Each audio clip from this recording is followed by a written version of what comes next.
Welcome to A Well Cared For Human, the podcast that tries to convince you that you are 100% normal and an even better than okay example of the human species, despite the fact that sometimes we feel like the craziest, most incapable, or worthless creatures on the face of this planet. I'm Kory, an author, a creative, and the host of the show. Whatever you're bringing to the table today, I hope this episode proves to be a dose of inspiration for you on your quest to become a well-cared-for human.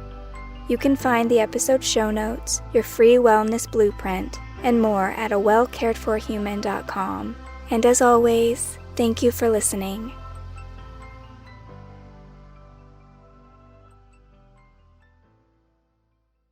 Hello humans, it's me, Kory, and today I want to talk to you about meditation. This is the first episode in the Essential Tools segment of this season. If you remember, I told you in the last episode that I wanted to have the first 6 or 7 episodes dedicated to the tools that I found most useful in my self-care and my self-relationship building adventure, so I will be able to refer back to them again and again once we get into the juicier topics later in the season. So tool number 1. Meditation.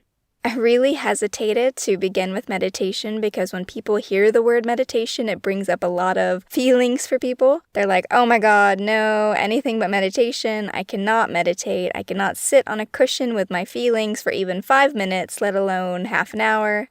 And this is definitely where I started. I had zero interest in meditation. My legs ached, my back would ache, I would be so bored. I thought this was the dumbest thing ever invented, and I couldn't see how sitting on a floor for 5 minutes a day was going to do anything for me when the world and all the people around me were literally losing their minds. So yes, I began from a very skeptical place, but the results don't lie. Because fast forward 10 to 15 years, and when I start to feel overwhelmed by my depression or anxiety, one of the first things I ask myself is, when is the last time you meditated, Kory? And the answer is usually, oh yeah, I stopped because I got too busy, or I was traveling, or I couldn't find the time, whatever it was. So now I'm a convert because I can definitely see the ways meditation has helped me to reduce my stress and manage my anxiety, but it also helps me be calmer in just my day-to-day life and not get so easily worked up about stuff, which I absolutely do sometimes. So I've really come to value it. That said, I want to share with you the stuff I wish I had heard when I was starting. I was introduced to meditation from many different directions, which is probably why I was so confused in the beginning.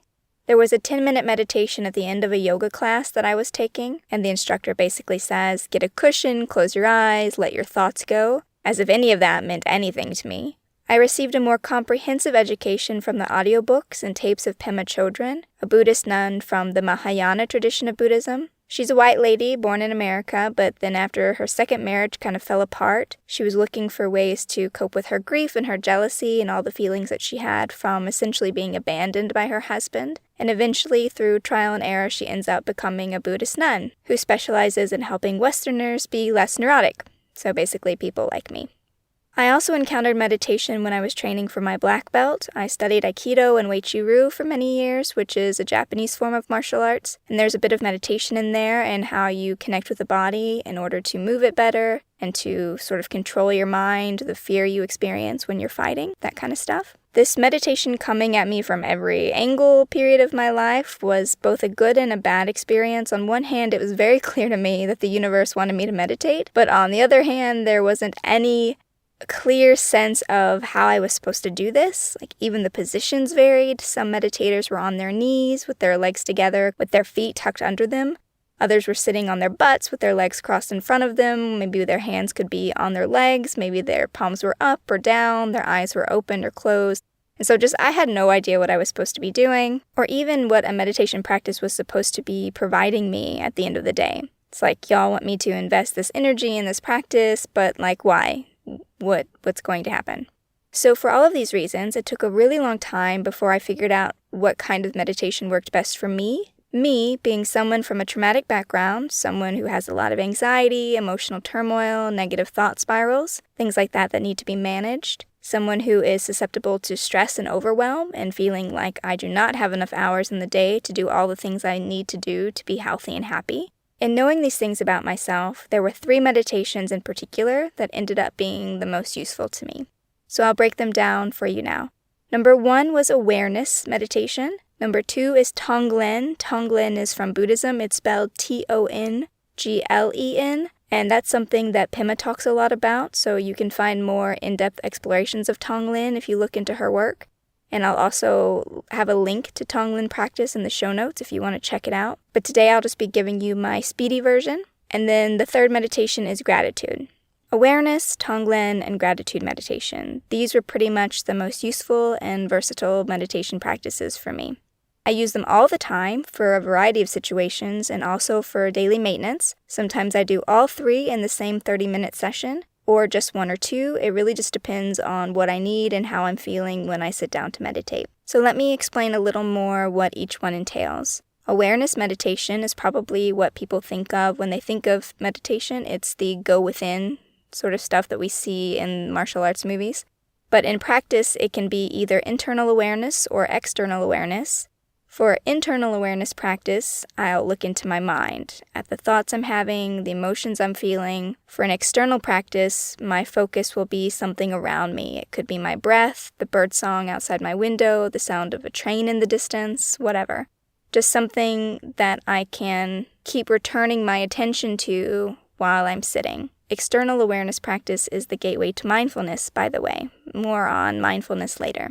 So what does awareness meditation look like? Well, I'll sit down, I will soften my gaze. My eyes are open, and what I'm really paying attention to is the periphery of my vision. I'm not looking at whatever is in front of me. The forward part of my gaze isn't like an intense death stare. It's pretty soft. My attention is mostly on the periphery, or the side parts of my vision, and that's it. I'm just sitting there, relaxed as I can be, and I observe whatever comes up. That's my only job in awareness meditation, is to observe. If it's an inward awareness meditation, I'm just seeing what comes up in my mind. So maybe I'm running through everything I need to do that day, or maybe I'm rehearsing that terrible conversation I have to have later with someone, or maybe I'm obsessing about that friend who won't text me back. Whatever it is, I just see it come up, and I'm not trying to stop thinking. That's impossible. That's exactly what the mind is built to do, to think. So instead, I just do one of 2 things. I can either say to myself, thinking, which basically acknowledges that these are thoughts that I'm having, and it provides a bit of emotional distance I need to be able to let the thoughts go. And let it go was another one of these ideas that I really struggled with. What exactly does that mean? So for me, it means relaxing back into my body, returning my focus to the peripheral vision, to the soft vision. Maybe listening to my breath or to my heartbeat, or usually it's listening to the pug snoring on my feet. Since Charlie always joins me on the cushion, he thinks it's like, I don't know what he thinks it is, but as soon as I throw the cushion down, he jumps on the cushion with me.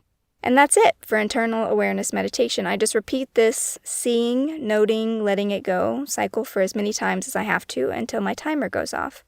For external awareness, it's the same thing, except that instead of observing my thoughts or feelings, I'm focusing on the birds chirping outside the window, or then I'll listen to things closer to me, like my dishwasher or my furnace or whatever. So if I'm listening to the birds and then all of a sudden my phone goes off, ding, and I'm like, oh my God, could it be my friend finally texting me up? Instead of leaping up to check, I just return my attention to the birds again, or to my breath, or whatever point that I chose to focus on. Spoiler alert, it's never the friend texting you back. It's a 15% off coupon for Joann's Fabric Store, just so you know. And if your attention is really squirrely, it's totally normal to only be able to do this for like a couple of minutes in the beginning, where you're focusing on something, your thoughts wander away, you realize your thoughts have wandered away, and then you go back to focusing whatever you chose to focus on. I think I started with 2 minutes before I ended up with 5 minutes, and then 5 minutes became 10, and then 10 became 15. I think it was 15 minutes in before I even invested in a floor cushion. Before that, I was just doing the meditation in bed as soon as I woke up. But now, I put a cushion down, I light some incense, I get a comfy blanket, I make it a whole, cozy session. Then I was stuck at 20 minutes for a long time until eventually I expanded it out to the 30 minutes that I like to do now. I could absolutely wax poetic about all the things awareness meditation has done for me on the mental health front, but I'll be doing that in future episodes, you'll see. So for the sake of moving on and keeping these episodes shorter, I'll just say that with practice, I was able to create a lot more space around my emotional reactions. If someone said something to me and I'd be like, oh my God, this jerk, and I'd start to react, 8 out of 10 times instead of 2 out of 10 times. I was able to see what was happening because I had been developing this awareness. I was able to be like, okay, look, I'm about to freak out on this person. Then if I could just maybe excuse myself or do something else, I was able to have a bit more control in the situation. Same for noticing a lot of triggers going off earlier in their cycle and being able to catch them before they turned into a problem. I have used awareness meditation to end my bulimia, my nail biting, so many things that I had a destructive pattern or habit around. As for Tonglen, the second type of meditation is the best for ventilating difficult emotions. I think in its full version it has like 6 or 7 steps. And again, I'll have that link to the full version in the show notes. But for here, my simplified version is just when you have a difficult emotion like anxiety, fear, overwhelm, anger, sadness, grief, whatever you need to work with, how you can add some relief and space to what you're feeling. So with my version of Tonglen, first I begin by thinking about that emotion. So for example, let's say I'm really angry about something. So I think about my anger and I try to churn it up as much as possible. And I know this sounds counterintuitive, but stay with me. I'm essentially inviting my anger in. I invite it in, I build it up to see how big I can get it, and all of this is sort of happening on the in-breath, by the way. And on the out-breath, I'm thinking, relax, release, relax, release, relax, release. And I'm just releasing my anger sort of out into the world. So in-breath, angry, angry, angry, angry, angry, angry. Out-breath, relax, release, relax, release, relax, release. Now, there's another part to it, which is essentially what makes it Tonglen, and that is by taking the feeling beyond myself, beyond my situation. So what that looks like is on the out-breath, I'm thinking about everyone in the world right now who's so angry about something. Maybe their divorce is going poorly and they're being jerked around by their ex and the lawyers, or maybe they were cheated on or abandoned, or maybe they didn't get the justice they deserved, or maybe their friend really disappointed them. Whatever it is, I try to picture someone out in the world experiencing anger right there with me. Because if you think about it, you're never the only person feeling whatever you're feeling. With anger, for example, how many millions of people are out there, pissed off at the exact same moment that I am? Plenty. So I can just use this to visualize sort of all of us together. I can picture these people in these situations if that helps me. And I hold on to that as I breathe in the anger, my anger and their anger, and then I breathe out relief for all of us. Don't forget that part. Don't forget this connection to other people. It's what makes it Tonglen. But there really is something special about sitting with an emotion like grief and thinking like, I'm not the only person right now who's out there really devastated by a loss or by a disappointment. And if someone's got to feel grief in this world, let it be me. Like, give me all the grief in the whole world. And so you kind of think that while you're breathing in, as if you're going to suck all the grief out of the world into you. Give everybody else peace, give everybody else relief. And I don't know if it's just because, a lot of us are wired for altruism or whatever, but it just does a really great job of ventilating this feeling and making it feel smaller and kind of emphasizing your connection to other people and the human experience. So I really encourage you to give it a try. If you're dealing with something difficult, just right there on the spot, start doing this kind of breathing in and out with whatever you're feeling. And if you're feeling something really powerful, you probably won't even need to do the first part where you're like conjuring up the anger to make it bigger. If you're already like out of your mind, you're not going to need to like build that up much. It's probably really present. Same thing for, grief or sadness. If you're already really deep down in it, you'll probably just go straight to the give it all to me, let me breathe some relief for all of us part, the second part. Now lastly, the third meditation practice is gratitude, and before you throw up in the back of your mouth, it is really helpful if you're from a background like mine and you tend to see the world really negatively, because the reality is that when bad things happen to you over and over again, your brain just begins to think that bad things are always going to happen, or that the next thing that's coming is definitely a bad thing. And so this negativity can build up if we let it, if we don't take steps to manage it. And gratitude meditation has been really helpful to me in managing my own negativity to keeping it at an acceptable level. So how it works, basically I just think about the things that I like, the things that make me happy, the things that I'm glad that they exist in the world. So that can be my wife Kim, my dog Charlie, my beautiful, safe, calm house, a warm cookie from the oven, making a cup of tea, that feeling of falling into your bed at night after a long day, hugs, flowers, walking on a beautiful sunny day, anything, really just anything you can think of that makes you smile. You can even make a list ahead of time if you feel like you're not going to be able to come up with something on the spot. So I just picture my happy things, or look at my list of happy things, and I go through it and I'm smiling. It's really important to smile. I smile all the way down into my gut. I've got to do this deep smiling to combat the deep well of sadness I carry within me, frankly.